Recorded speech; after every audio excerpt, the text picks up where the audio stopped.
We've got Wynand van der Walt, my colleague from Rhodes University, joining us and presenting about Wikimedia projects. So Wynand is the head librarian of technical services at Rhodes University Library. He holds a master's in IT from University of Pretoria, and his interests are leadership for innovation, digitization and digital curation, open educational resources and semantic web, and how it affects library-related technologies. And Wynand also serves on the Wikimedia Africa board and the Library and Information Association of South Africa Executive Committee. So just for our colleagues who might be watching the recording or who don't know Wynand, I see at the moment we're joined by many fellow, there are many libraries colleagues from not only Rhodes, but from UCT and other institutions as well. And I'm sure you all know Wynand. So yeah, over to you. Thank you so much. Thank you so much for the introduction, and thank you so much for the colleagues who's willing to listen to me again, and all the new colleagues that hasn't heard me talk about this before. We were laughing just before this because Ingrid is on board as well. She's saying that, oh, people would say, oh, there's that woman again speaking about things, Ingrid. And I'm sure that my Rhodes colleagues feel the same, but I'm glad to see Jill and Wetu, etc. here as well. And I want us to be an open conversation. Although I think I've got 3 hours, if I remember correctly. No, I think it's about an hour or 40 minutes. I won't keep it too long, but I want an open conversation, because what I would like to do afterwards is also to actually create a framework. And the framework will serve as how do people actually approach institutions of higher learning to start looking at embedding some of the Wikimedia projects into their everyday tasks. All right, so let me start. This is the abstract, the formal abstract, but I thought, you know what, we haven't got that much time. So I wrote an alternative one that says universities need to integrate Wikimedia. That's the bottom line. Maybe I should have asked, can everybody hear me well? Because yesterday I know somebody had a problem hearing me and said I'm very soft. I'm hearing you all right. Great, great. Other colleagues, maybe let us know in the chat. Well, I can't see the chat, so Nicola, I assume one of you would be admitting people as well, and also watching the chat on the side. Irene says loud and clear, and so does, Joyce says she can hear you well. Great, great. Cool. And at any given time, you can interrupt me. I've got no problems with that. In fact, I actually appreciate that. All right. Now, to start off with, I wanted to ask just 2 things. If you can do in the chat, if you can tell me what's your interest? Why did you want to actually attend this session? That I can get some idea, please. Who am I talking to and why? What's the reason behind it? If you can just type something in the chat, or if somebody actually wants to say something, they can unmute themselves and just tell us more about why this is of specific interest to them.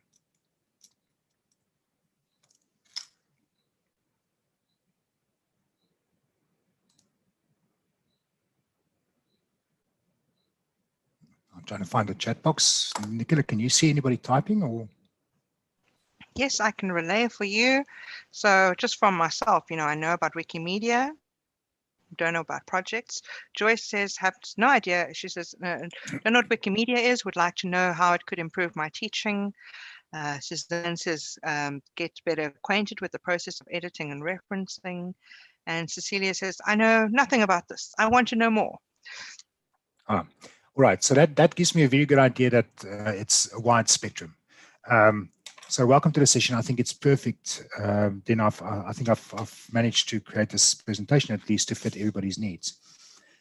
I want you just to, for a moment, reflect, because most of us work at institutions of higher learning.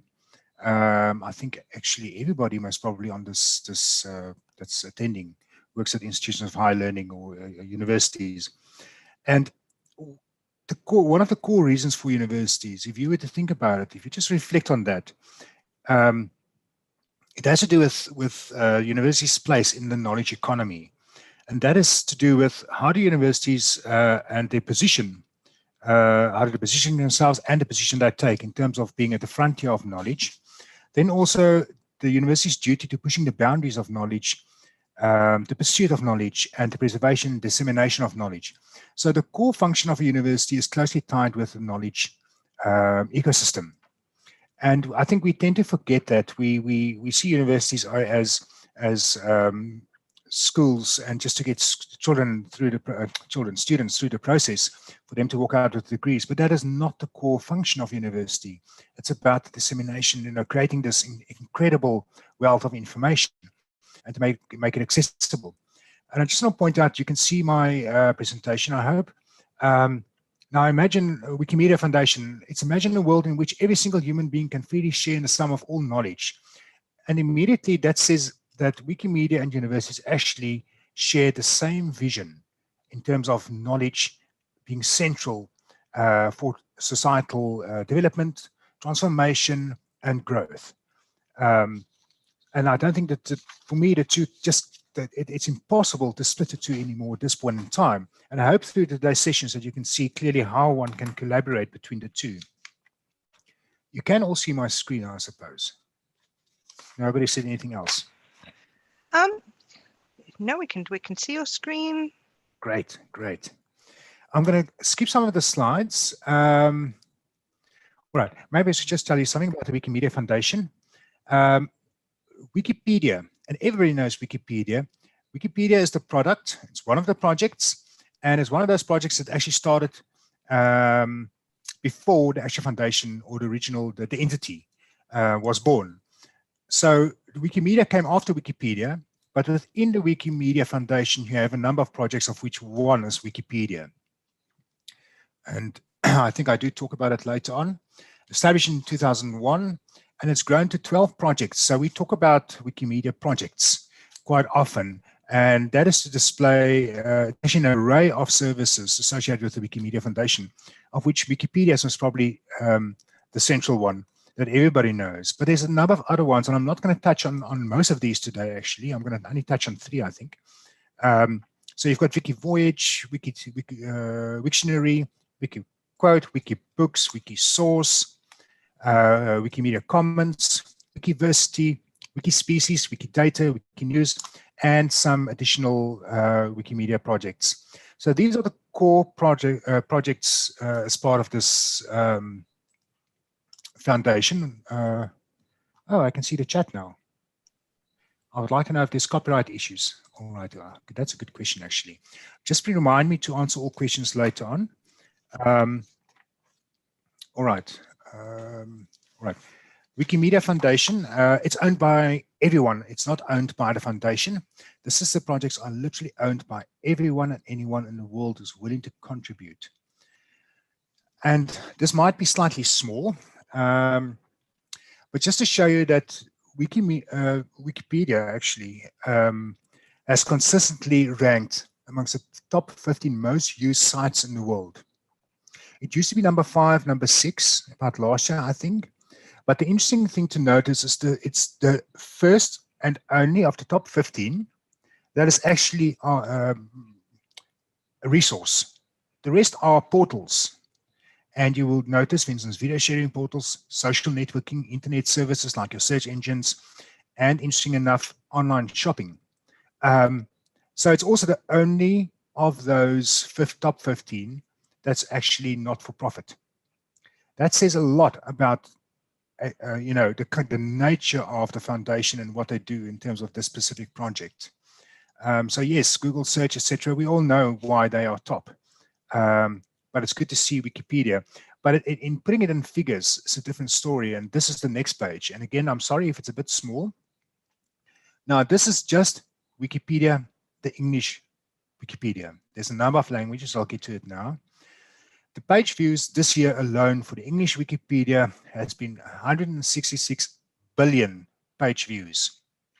That's a monthly average of 16 billion page views. And I would like you just to reflect on that for a second, because the figures that we're talking about, the numbers, it's enormous. And this morning I was sitting and I was reflecting on our institutional repository. We get happy if we get 10,000 visits a year. The Wikimedia Foundation, and Wikipedia specifically in this case, it averages 6,172 visits per second.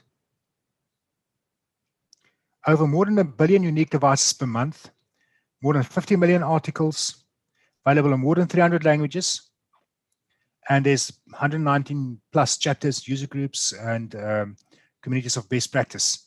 But 16 billion visits a month. This is incredible, and this is, and it says a lot about as humans, how we use, how we interact with Wikimedia, with the various projects. So, just as a matter of interest, I just want to find out, what is your institution's opinion about Wikipedia? The general opinion, if you can just put it in the chat box.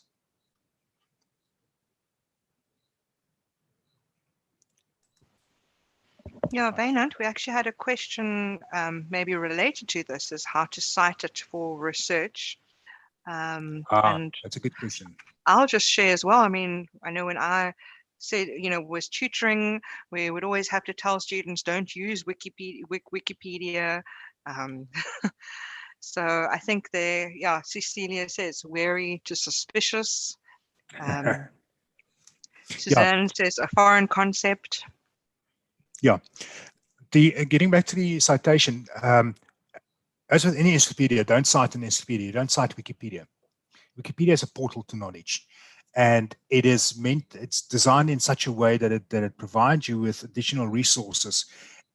You would not cite Wikipedia. And it's not because of the quality, it's because it's a portal to knowledge. There might be qualitative issues as well at times, but I would rather then go and find additional resources. In as much as I'm talking to librarians here as well, you would not cite your OPAC, you would not cite your discovery tool, you would not cite your search engine, Google, for instance. There's, for some reason, a perception was created that Wikipedia, and I'm getting to it later on as well, it's got this bad reputation, you can't trust it. And I think, I'm sorry, but half the things on the internet I can't trust. It's not Wikipedia. In fact, Wikipedia is most probably one of the most authoritative resources you can get because of the citations that's added. Because if the information is not designed, and people say, yes, anybody can edit Wikipedia. But I don't think of, yes, there's vandalism at times, but in general, most people who edit on Wikipedia are actually not, well, in some cases, obviously experts in their fields, but it's dedicated staff, dedicated and passionate people, not dedicated in terms of their jobs, that does the editing. And that takes a long time, in as much as you would do anything else with, creating an article, creating a book chapter or something like that. And that's how people contribute, because the wealth of knowledge comes from a crowd, it's crowdsourced. So it's a crowd-based wisdom. And it's actually quite a stringently peer-reviewed environment currently. You can do an edit. It takes a bit longer on English Wikipedia. But yesterday, I actually added a new article, and it was edited with under 2 minutes. Somebody else edited a specific aspect of that article. So the peer review is actually quite stringent in many ways. And one also has to ask, who are your peers? We come from, and this is a problem I have with universities actually, is that we would like to be perceived as the only holders of knowledge. And that's where I think people started not seeing the university as being part of their society, but as being an elite aspect of the society. Nowadays, everybody's your peers. Everybody has access to knowledge. As specific librarians, we have access to the wealth of information. We've got the means to assess resources, and we need to build on Wikipedia. So that was a very long answer to something that was very short. But I'm going to speak to also how to use Wikipedia and other projects within your teaching environment, if that'll help. Did that answer the question? Sorry, I can't find my chat box actually. Yeah, we were having some interesting discussions about how we use Wikipedia.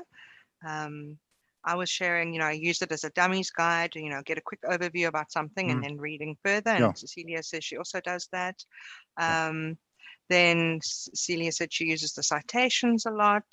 Ingrid noted that it is the most open peer-reviewed, and that she uses the references quite a bit.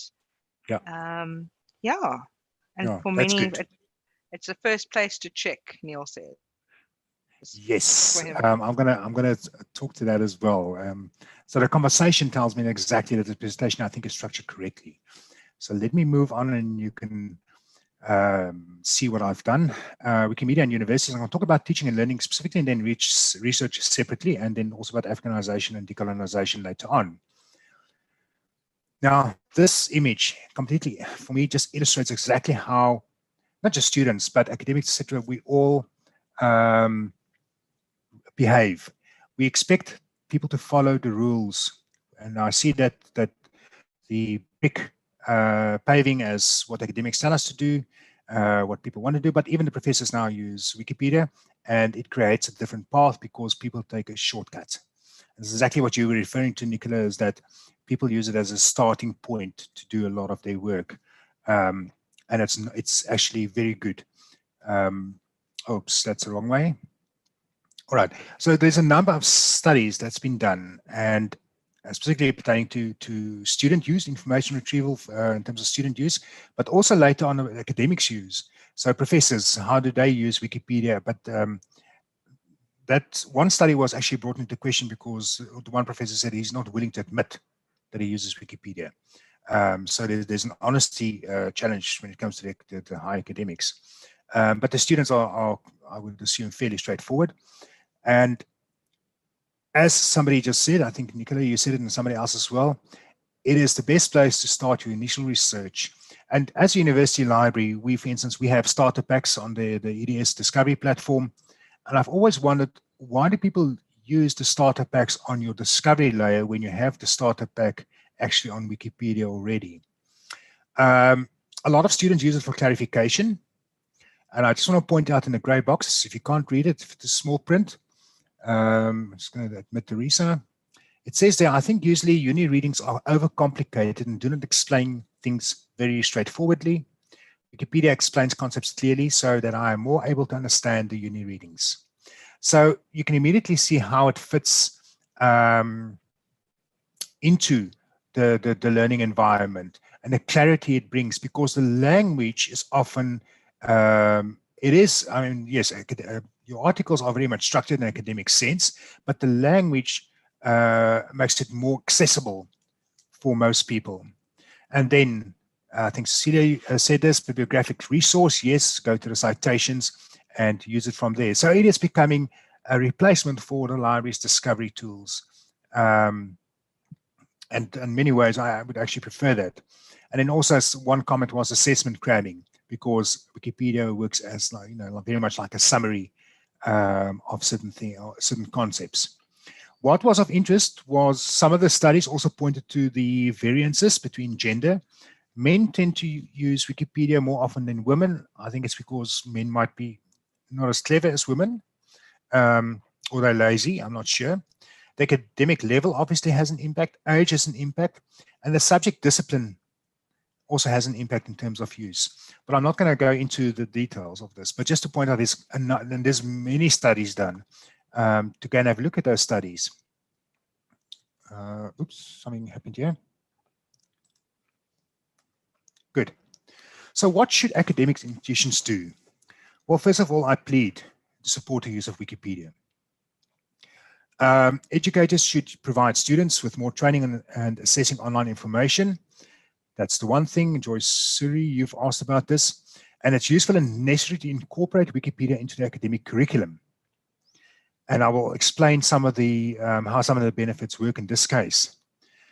There was one case study, and there's a number of case studies. I just use very specific ones. This case study was called "Using Wikipedia: A Scholar Redraws Academic Lines by Including It in a Syllabus," which I really enjoyed about this one. This is a professor that is teaching sociology, and specifically sociological theory and theorists. And he started, instead of fighting with Wikipedia, he said, well, I'm going to do this differently. In the class, he had each student adopt a Wikipedia page. They had to tell him which page they adopted. They had to do a printout of that page. Then they had to go and they had to review the content. Now, this is where it gets interesting. In the review of the content, they had to interact with the content, and it actually meant that they spend more time reading up, because they have to, very much like you would do with a normal essay, but they now had to start judging and they had to see things differently. So they started seeing things from an academic perspective in terms of how objective the material is, how neutral it is it the writing style academically, etc. And they had to upgrade the content to academic standard, and then they had to submit the before and after for assessment. And what came out of this, now that was just one part of it, and I think that was what the professor actually wanted, but it was two spin-offs. First of all, a number of the students actually entered into dialogue with the page owners, who often were experts on that field. And they entered into dialogue because I think they called net citizens. It's just easier to speak to people over the internet. And the evidence of impact was immediately visible. In terms of the impact, and I'll get, I'll talk about the impact just now as well. Another case study was University of Edinburgh, where they had to as part of the assessing students through OER creation, they had to actually edit live Wikipedia pages. Then there's another famous case study from student to professor. I said famous, I saw it yesterday. Thank you, Ingrid, for sending this to me. And this student, what was very interesting, what this person said, it's hard to imagine a more powerful way to further the public's understanding of law and justice than by empowering law students to improve Wikipedia articles about those laws. And for me, what it says is that through interacting with the actual resource, it's not about reading anymore. It's about interacting with that resource and the critical awareness that goes with the interaction. I think that is what's changing. So the benefits derived from all these studies, first of all, it promotes active learning. Students are accountable to a global audience. It's not just an essay they have to hand in to the tutor. They get thrown into the dustbin afterwards. They get a sense of effort that's not going to waste.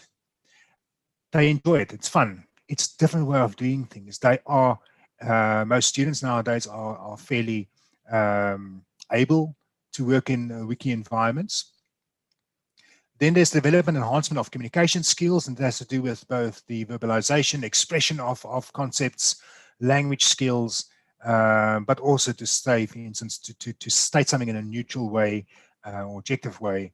And then development and enhancement of information literacy levels, content discussions, because they started talking to the lecturer about certain things. So the critical thinking skills was, or at least the critical thinking skills was facilitated through this process.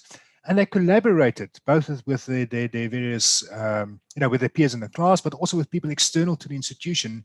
As I said earlier on, with some of the page owner, not page owners, but the people who are mostly responsible for certain pages. And there's a contribution to the global knowledge ecosystem. So even at undergrad level, a student can now actually give back to the world. And more so when you think in terms of contextualized and localized knowledge, where a study would focus on, for argument's sake, let's call it about, we think of some of the local laws that will not be necessarily available on the internet or known about in other countries. Now it can be done because they will have to write it up. So it's contextualized in terms of the environment we find ourselves in. Localized might be in terms of language specifically, and I'll get to languages later on as well. So there's a wiki education as well, and this helps students make a real impact through their work.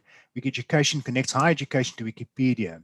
And there's a number of things that Wikipedia does to enable tutors, lecturers, etc., to actually, help them with these assignments, including, for instance, creating and expanding an article, translating an article, creating new media, etc.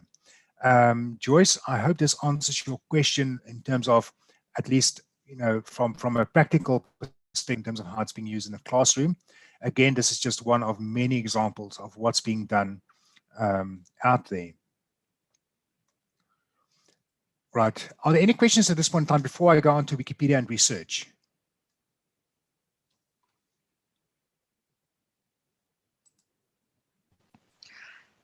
Yes, Fernand. I think there was one, and it was around the use of, I think, wiki tools. So I know back in the day, wiki tools within an LMS were quite popular, Yeah. And how that is different to Wikipedia. Mm-hmm.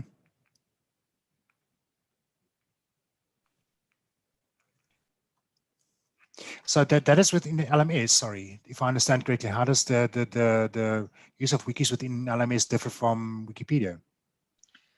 Yeah, so many people are, I think, accustomed to the old school, wikis, Yeah. and I think are wondering how it's different. All right. I think the answer lies very much in what Wetu stated here. Students are no longer passive consumers of knowledge.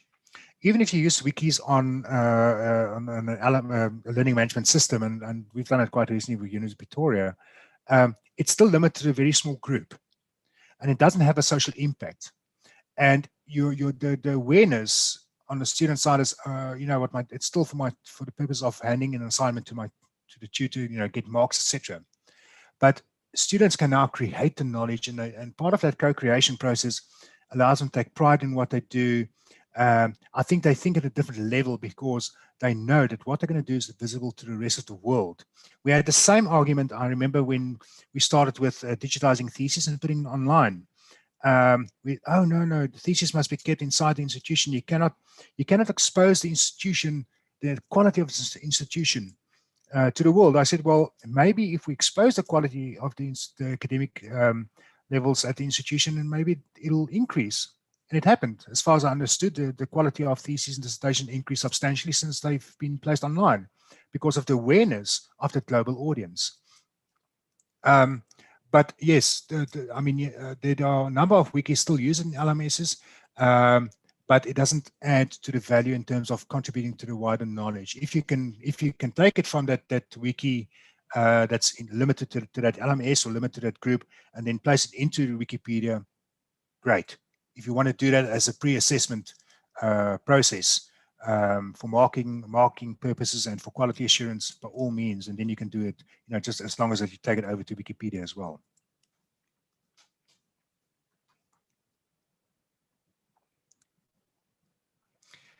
All right, there's a number of statements. I'm just going to, if there's any, Nicola, you'll tell me if there's any questions. I'm going to continue. The next section of my presentation has to do with Wikipedia and research. Now, these are actual terms used regionally for Wikipedia. Wikipedia, responsible scholarship, Wikipedia more dangerous than crack. These are all quotes that I found. And funny enough, most of them in America, and also, interesting enough, mostly people in higher education, which was interesting, and one politician. So crack was specifically one politician. This person you can quote. Wikipedia and its sister projects are not just useful for supporting the research program. It is indeed a fundamental and indispensable aspect of research dissemination. And I think you know who wrote that quote.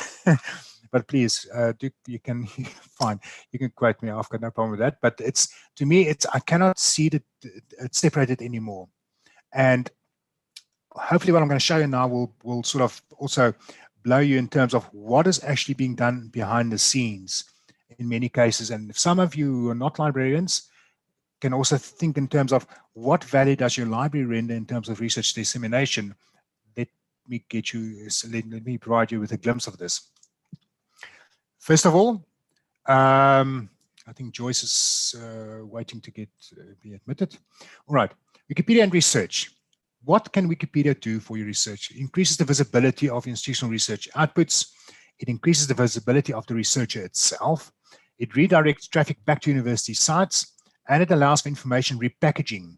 And this is a core, for me, that last point, it allows for information repackaging. For me, it's very important because as librarians, we've sort of been bystanders in the information communication processes, but now we can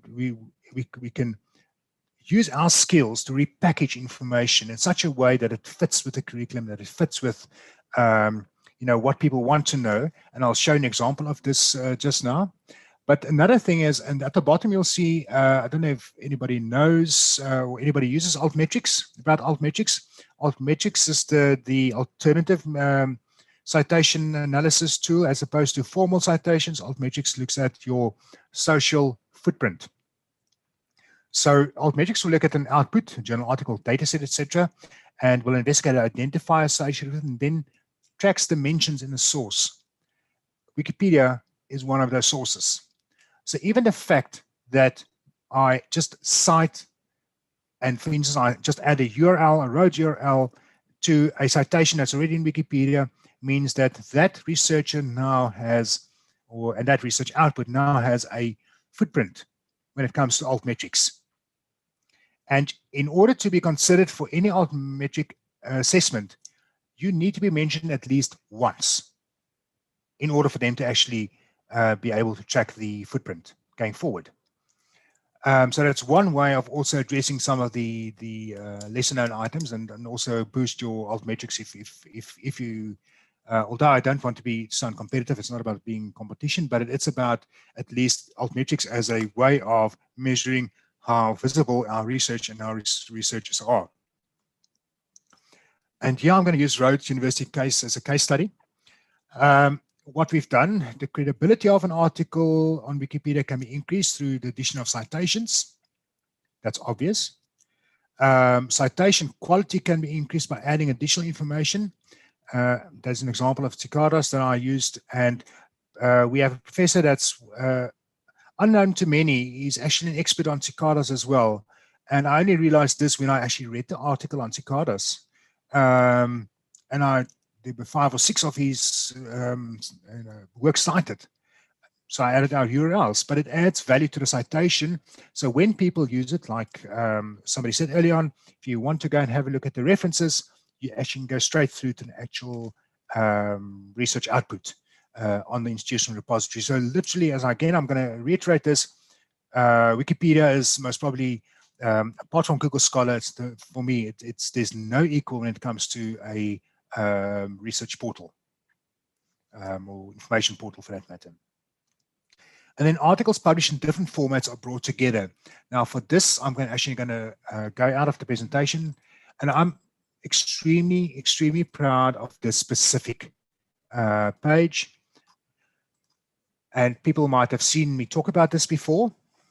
You can all see the wiki page, Joshua Muapelua, I assume. Right. Very little was known about this person, except in some obscure musicology items he was mentioned. For many reasons. One needs to reflect on the historic reasons for why some people were excluded from mainstream materials, research materials, and also the time that he was actually alive, 1980 to 1982. Also the fact that he hailed from Lesotho. He was a Lesotho composer. So even, in a small country like Lesotho, how serious, the world is not going to look at Mr. Muapelua. Yet, what I started doing was I looked at various articles as published by the published by ILAM, the National Library of African Music, in African Music, the journal. And I wanted to link the article about Joshua to Wikipedia. And I realized there's no page. And more so, we just received the same year a thesis on this person. I thought, you know what, this is odd, because you've got these separate containers with information. How do you bring all of this together? And this is again where the skills of both academics and the librarians are critical to repackaging the information. And I thought, you know what, I'm going to write up this, and I'm going to find everything I can about Joshua. And I did. I eventually got even information from WITS, their archive, and I started writing. I thought, you know what, again, it's a case of who are my peers in this case? Well, if somebody wants to improve on this, by all means, they're most welcome. In fact, that's exactly what you want them to do, is to go to this page and improve on it for the next person to read. So you don't have to be a professor in order to write these articles. You just need to be passionate, and you have to have access to the information resources, and you just need to be able to write. And this is the bottom line, is that from there, other people can also build on this. And I'm not a musicology expert, definitely not on choral music, but it was most probably the most fun I've had in a long time that year when I wrote this. And I'm extremely proud of this, not because I did it, but because this, for me, the value was proven. And I'll show you something just now.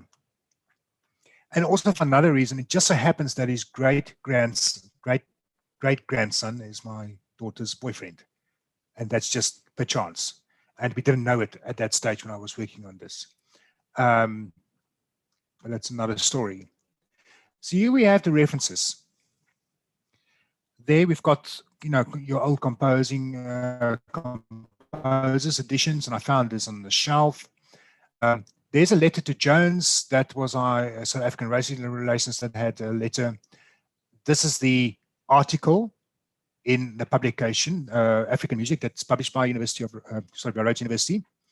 And another article, and the thesis is someplace. African Music, the thesis is someplace here in between. All right. But irrespective, so I wanted to bring all of this together, but there was no single point. And this is, I'm going to speak to Africanization later on as well. The fact is, nobody else is going to do it. If we don't do it, nobody else is going to do it for us. And I started writing this as humbling experiences. It says here, my internet connectivity is unstable, so I just hope you can all hear me still. Now, I'm not sure how many people knew about Mr. Muapulua before this. And I just want to point out it's been translated into Afrikaans and into Egyptian Arabic. This, and not by me. Sorry, the Afrikaans one I did, but also the Egyptian Arabic, obviously, that was not me. And I just want to show you, because I'm also intrigued now. Oh, yes, that's the other reason. As a head of technical services, one thing that I'm acutely interested in is how does the semantic web work and what are the elements? The semantic web works on the concept of concepts that's linked, but you have to express the concept within a specific context. And that's done through identifiers. And here you can see the identifiers built in already. Now, for those librarians out there, there's also a script. If you look at the right-hand side, there's a script here that I added to this page, and I can now click on this. Maybe I should do this, resources in your library. I click on it, and in this case, it should take me through to my catalog. Well, there's a forward to libraries, and I can go through and I can go and choose my catalog. Maybe just for everybody's interest. Where is South Africa? There's a number, UCT as Ingrid, UCT is not listed here. But anyway, let me click on Rhodes University. So sorry, I do know. All right. All right, there you have it. So the student can use the Wikipedia as a starting point for his research. You'll get to know the basics of the topic, be able to go through the citations, but more so, if the script is part of that page, you can click on it and it'll take him back, depending on his configuration, obviously, to his very own environment. In this case, this is the discovery layer for Rhodes University. And from there, you can go and actually place a hold. This is a music score. But I just want to have to point out, there's the identifier that made this available, that enabled this interlocking or integration. And this is available at ILAM Books. I just want to go back to the original. All right. Now, you had an interesting question, Wynand, which is how many views has your page had? Oh, that's a stunning question. I'm going to go there. Just remember how to get there. What links share, download printable site, page information related. There is a way to see it.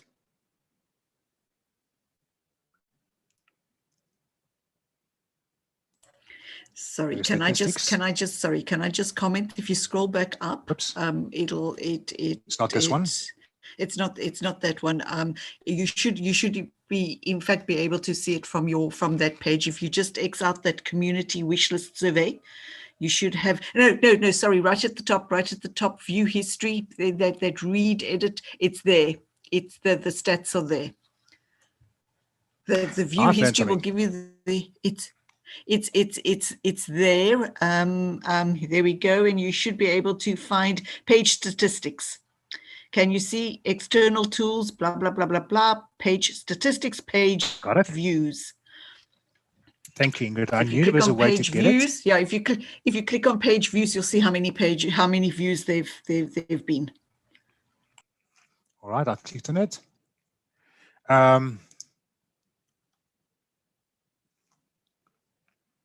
This gives you the general statistics for editing, etc. Then I have to go down if I remember correctly. Right at the top, if you can see, you'll see that there's a thing that says page views. Yes. Yeah. Yeah, there. I think that was a very interesting question. Maybe I should have hidden the page just to ask how many people you think would have been interested in this. Let me take this from the start. Dates. It was this one, custom, all time. From when I created this page up to now, it's had 4,701 page views. Does that answer your question? I get a daily average of 2 page views.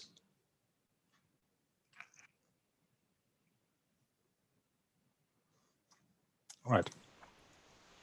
That's so fascinating because it's quite a very niche interest. Yeah. But can you imagine, on going back to Joyce's question, how do we contribute to the wealth of knowledge? And one of the things is to be actually able to ask your students to do specific essays, write it up, put it out live, and then contribute. And I'm going to talk about Africanization later on. But as you said, this is a very, very niche area. Choral music, pursuit to choral music to be more specifically, yet it's got all of these hits. But there's a lot of other interlinking information at the back, which might increase the visibility of this. But thank you for that question. I think that was really a good question. Just let me go back to my presentation. Right. All right. Yes. So this is about Wikipedia and research. And through that process, so at least 4,100 people have now come across an article that cite 2 of our journal articles and 1 thesis. And most probably would go there because it's mentioned in the citation. So I'm not doing this only to expose our research, but also to bring everything together and repackage it in a way that's now permanent, that people can contribute to. You can imagine we couldn't contribute before to Britannica or any of those encyclopedias, mostly to books. You can't, after the book has been published, contribute to it. So this is also, for me, one of the key features of Wikipedia, because information has become dynamic. And it will grow as more information is made accessible. All right. Then that was Wikipedia. I'm going to go into one of the other extra projects, which is Wikimedia Comments and Research. And this is where I just used images to enhance articles. And what it does, it allows for referrals back to the Rhodes University sites. And also I loaded one specifically to have a teaser effect, because how do you get your collections out there? So I loaded one image. That one image is part of more than 228 images in one collection. And so I call it the teaser effect. So people know that you've got something. They will go back to your repository through the link and go and see what else is there that you might have. So it's another way to expose a collection without obviously having to load all the information. Then there's one image I loaded purely for experimental reasons. And another reason I'm going to go there, this is what it looks like, but I'm going to actually go there, and there's a reason for this. As librarians, as users of, and I'm talking academics as well, as users of the institutional repository, it's always been a very flat structure in terms of the repositories. But I want you to have a look at the Wikimedia Commons. Now the one thing about Wikimedia Commons is only accessible items in terms of certain Creative Commons licenses can be added. Where was it? I saw it earlier on. Sorry, I was playing around earlier on, and now I've changed the view. That's what I've done. Do I know to use this file? me see if that's it. No, that's not it. Was it information? Use this file? No. Sorry, I keep on clicking things, and that's why I go out of things when I shouldn't go out of them. Was it this? Oh, yes. I wanted to point out that our structures, institutional repository structures, are very flat. The information is limited. Through Wikimedia and specifically the Wikimedia Commons, what happens is that the information gets exposed at a whole different level. Here I have, never mind the source, and remember that source points back to the repository. The author attributes, everything is here, but you also have the location, the camera location. So this would be the actual coordinates where this map. I mean, the coordinates of the map, and that's why I worked with one GIS expert to help me with this, although I still don't understand how it's being done, and something that we need to actually get more acquainted with. But there's a lot of more information, and there's a file used in other wikis. So on wikipedia.org, you've got Kenhard, and if you go to that Wikipedia page, you'll have a link back to this map, because it as I said earlier on, the semantic web works on the expression of concepts and expressing the relationships between concepts. And also the usage on Wikidata, that Q number is a Wikidata number, and I'm going to show you what that means as well, and what's the potential for research output going forward. Let me just get back to this. Right, now going to Wikidata and research. Wikidata serves as a semantic hub linking millions of concepts with relevant authority listings. And the use of Wikidata at Rhodes includes the expression of entities and the variance of expression to support entities that are known within the Rhodes University environment. So I focused on some of those researchers that were part of the Rhodes environment, like Amy Guillemot in this case. And then you can see a lot of the bibliographic descriptions, including the VIF ID, which we then embed in our metadata to create a link between the OPAC and our OPAC in the semantic web, which will take a person either through to the information, or at least give you, if you've got a semantic search, it'll allow you to see all aspects of that specific concept and variances to it. So catalogers even get involved in this process without really knowing it at this point in time. Then this is another interesting one. This was the Wiki Species, and this speaks more to the obviously the spear sciences, obviously. And citing Rhodes University research material to support taxonomical validity also increases potential use of said materials. An example of this was the parrotfish article, Scarus persicus, and which also now, if you go to this taxonomy, you'll be able to link through from the taxonomy straight through to the actual article on our repository. And this is a link between a taxonomy and the institutional repository, which is just incredible. So you can understand the exceptional exposure that the research actually gets, the research outputs and the researcher, through using the various projects associated with Wikimedia. And there you have it. And this is the entry, Scarus persicus, and here you can see the name, you can see the various identity numbers, now scientific numbers, which I don't know much about, but the references, there you have it. And if you click on this link, you'll go through to the institutional repository where this article is now digitally available. And again, as institutions in terms of open science, it is important to ensure that we make our research outputs not just accessible, but also in such a way that it's discoverable. And this is an open access article. This is 1983, and that's part of that open access movement. It's for me, it's insufficient to talk about certain things without putting certain things in place to support it completely.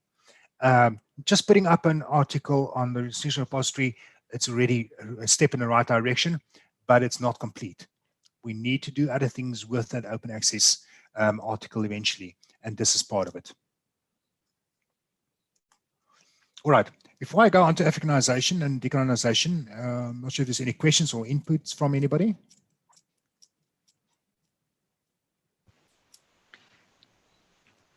Yeah, folks were just sharing. It's so incredible that your page has, so many views. And Ingrid said, you should see this page views on the COVID entries. Yeah, I'm sure those must be crazy. Yes. So, sorry, Nicola, if I can chip in here and just say, Yeah. if you have a look, if you kind of go back and you look I mean, things have been tightened up and they've moved stuff around, but you can actually go back sort of from December 2019, and you can actually see the increased views. I mean, things happen, and people look to Wikipedia, head straight onto Wikipedia to look for articles on those topics. The the COVID ones were very interesting. You actually reminded me of something that was not on my, in my presentation. You mentioned specifically people go to Wikipedia, but what people don't realize is because of the link configuration behind the Wikimedia Foundation projects, quite often you'll find that the Wikipedia entry is the first one, but also if you configure if you package your information correctly, you'll find, and in this case, you'll see on the right-hand side, the Wikipedia information from the info box.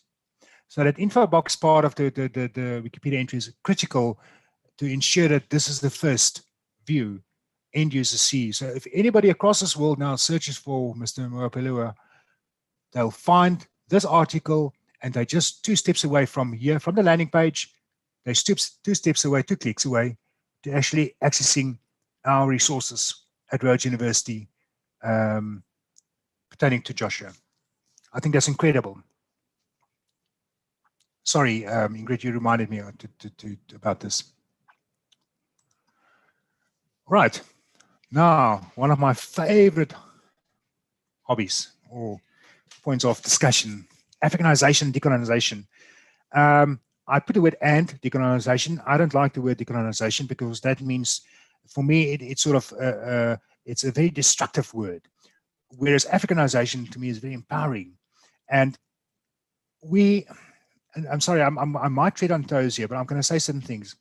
South Africans, I'm not sure about the rest of the continent, we are very good to mostly complain about the lack of knowledge when it comes to certain cultures, certain individuals, genders, etc.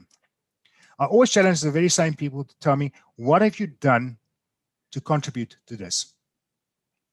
Because if we just sit back, I promise you, America, Europe, etc., they are not going to move.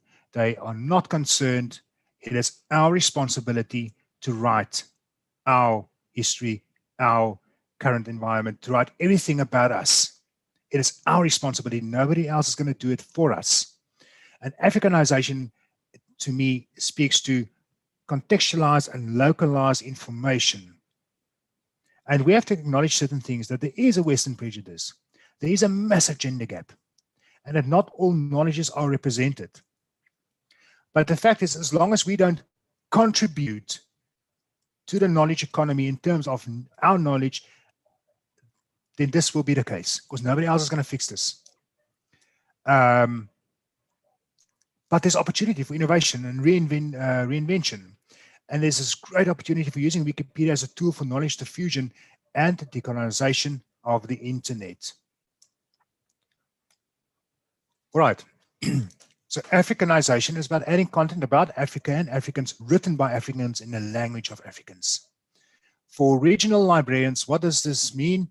Please add local content, and I'm talking about specifically national African content, to add content in our official languages, not just English, adding local content to sister projects, like I did earlier. I showed you how the link between Wikipedia and Wikidata. There's a Rhodes case study, and this came from Nimi Hoffman. She said the African Language Department has used Wikipedia to teach translation studies. So they get undergrad students to write Wikipedia articles in isiXhosa on an isiXhosa speaking intellectual novelist who is not covered in Wikipedia. What a fabulous way to contribute to the wealth of knowledge. Then the Fine Arts Department, interesting enough, also as part of the Arts on the Mind project, they use Wikipedia as a way of teaching critical African art history by getting undergrad students to expand stubs on African artists and specifically African women. Again, what a way to address someone like, in this case, gender or African focused knowledge. It's just incredible what some people actually do. All right, I'm going to quickly hand over to Ingrid to tell us about the Africine project, if that's okay, Ingrid.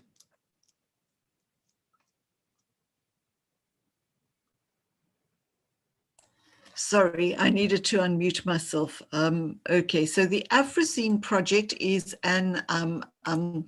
it's an annual project, normally runs in October and November, and essentially it is to contribute knowledge and make content about film, about African cinema, theatre, and arts. There isn't a lot. I mean, we've got a thriving industry, and there just isn't that much information. So it's purely these film industries are poorly represented on Wikipedia. So the Africine project actually then wants in Wikipedians, Wikipedians, those are people, those are the editors, to help improve the coverage of the history by adding content. So it's contemporary cinema articles, cinema history, biographies about relevant personalities, and so on. And it's to help bridge that content gap. There actually is a competition that goes as part of this, but I just think it's such an important one to contribute to. So I think this project has been running for about 3 years. We're not, I mean, I see that Wynand has put UCT case study, but it actually isn't a UCT case study. I have sort of passed it on to the sort of try to get the guys from the Center for Film and Media Studies involved, but not very successful. So perhaps we'll try again next year. But AFLIA, which is the African Library and Information Associations, is actually promoting participation in this to get people to add content. So Wynand, that's it from my side, but it's one of those projects to actually watch out. And if you are a film buff, or if you are interested in film and cinema, perhaps that is something that where you can contribute. Yeah. No, fantastic. And I think what it says, and thank you for correcting me, I didn't know it was not a UCT case study. I think what it says to me as well, and it's good thing that Weta Dunster is here, because I think the university librarians also need to ensure that your subject specialists in the library start looking at some of these projects and contributing from each institution. Can you imagine if all the institutions in Africa, tertiary institutions, write 5 sentences about certain projects relating to cinema at their institutions and contributed towards this project? We already have such a, we'll amass so much information in such a short time. Yes, no, thank you, Ingrid, for that. All right, just a summary of the benefits. So, for those of you who haven't realized, Wikipedia is the largest and most used open education resource in the world. That's not resources, that should be resource. Nothing gets even close to it. It helps to increase researcher visibility. It helps to increase the researcher visibility. It increases the visibility of unique collections and materials. It increases web-based referral traffic to materials curated. It's an opportunity for proactive contribution to the knowledge diffusion, especially information about and from Africa. It's about contributing to authoring and or translating articles in indigenous languages, increasing the accessibility of information in languages other than English. Wikimedia projects can be considered for areas of research focus. So Wikimedia projects itself has become an area for study, and there's quite a number of grants out there, specifically by the Wikimedia Foundation, and there's also Wikimedia research collaboration and funding opportunities that can be used by institutions.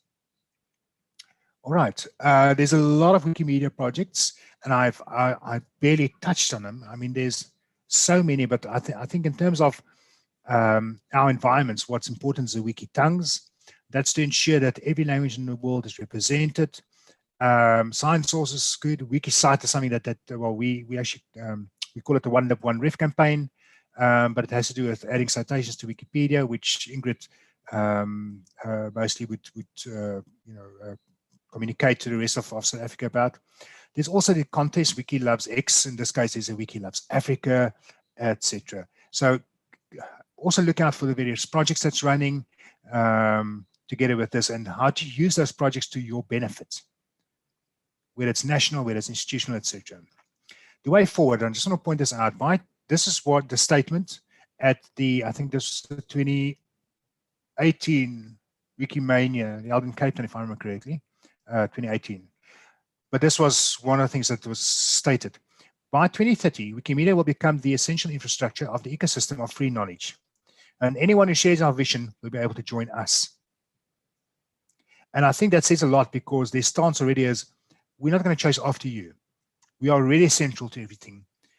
They've had sufficient fights, especially with tertiary institutions, to receive the recognition they deserve in terms of their position in the knowledge economy. For them to make a statement like this and say, by 2030, you can join us if you want to, but we will be the essential infrastructure. We will be central to this whole ecosystem of knowledge. And I find it interesting, because this is not something that any university can say, but we can contribute. And I always told other people, please don't fight with Wikimedia, use them to your benefit. Same with Google Scholar, etc. All right, way forward.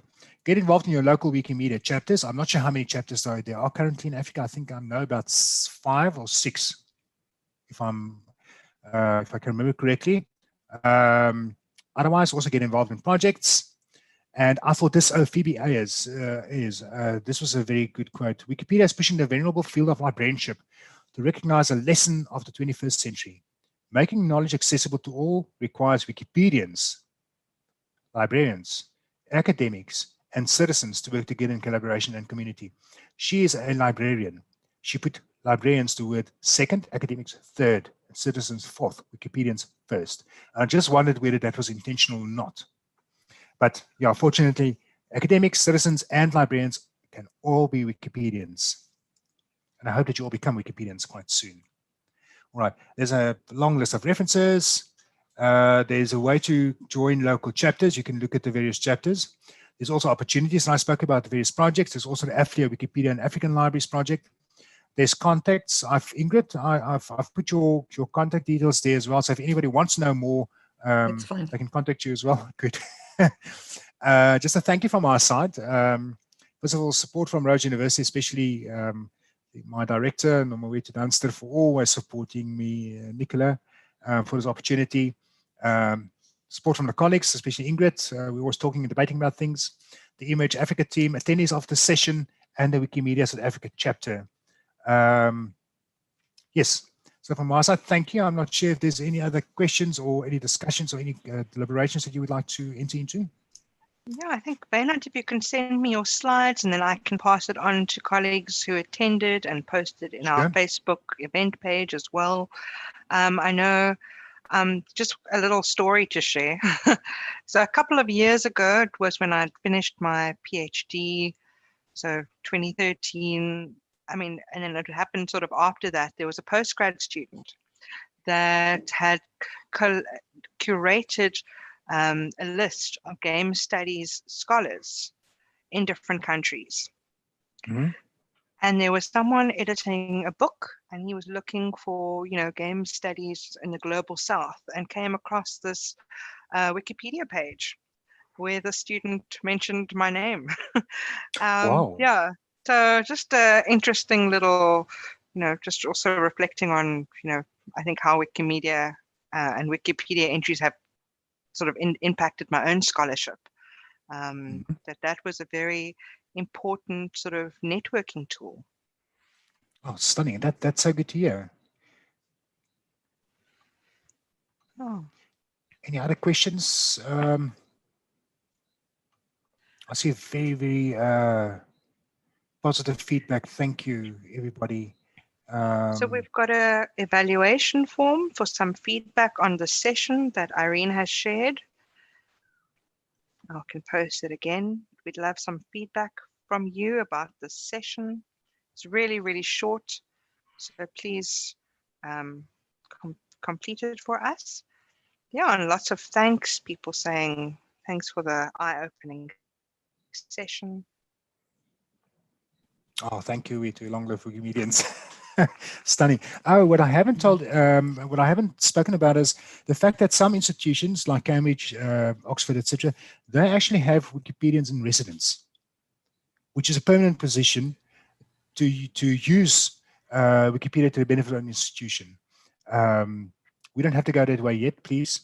I think, in my view, librarians, this should be a normal aspect of our job and not something that one has to specialize in and to create a specialist position for. But yes, I want, if I may ask, from Irene, I'm a believer now. Oh, that's stunning. Specifically Joyce, because Joyce mentioned initially that she wanted to know how to use Wikipedia in going forward.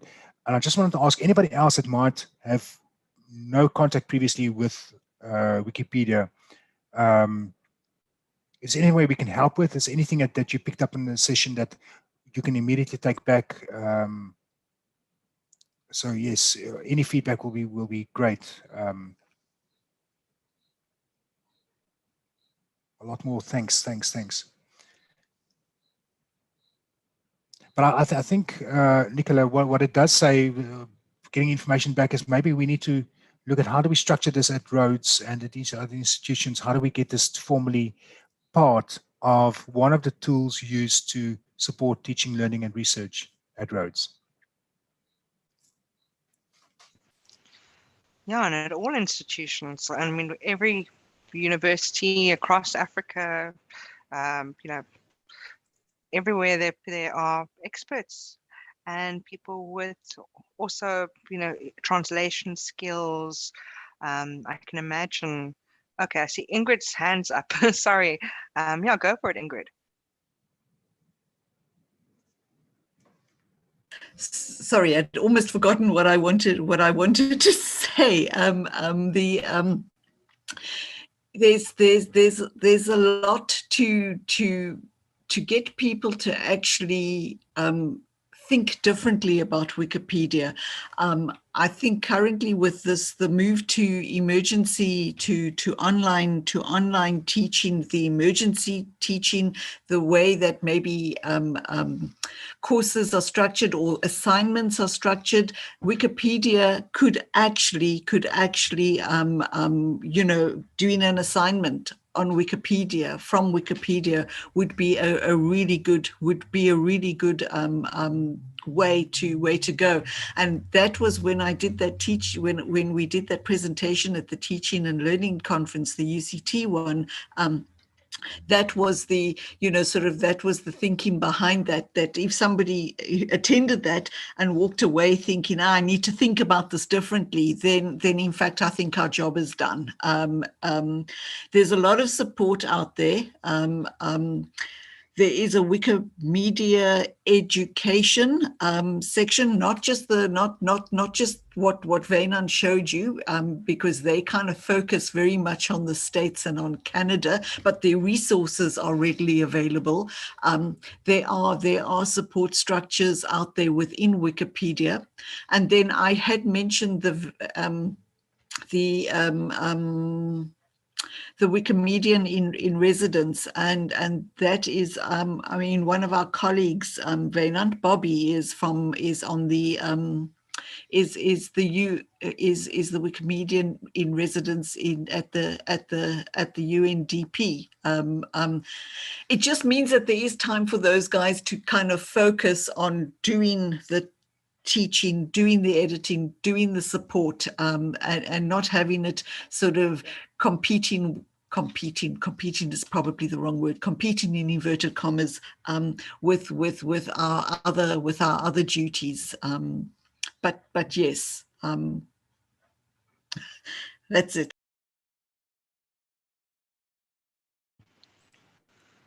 Thank you, Ingrid, for that as well. From our side, really, I appreciate all the incredible, wonderful feedback, positive feedback. And I will send the PowerPoint to Nicola to distribute. And please build on it. You would have noticed a Creative Commons license. Please use it, build on it, and create knowledge on top of it. Wonderful. Thank you so much, Wynand, and for everyone for attending. It's really refreshing to see that, you know, so many Rhodes colleagues have also joined, and UCT and elsewhere, all over. So thank you, everyone. Thank you, everyone. No more questions then from my side. Thank you. Go well. Bye. Thank you. Bye. Thank you. Awesome. Thank you.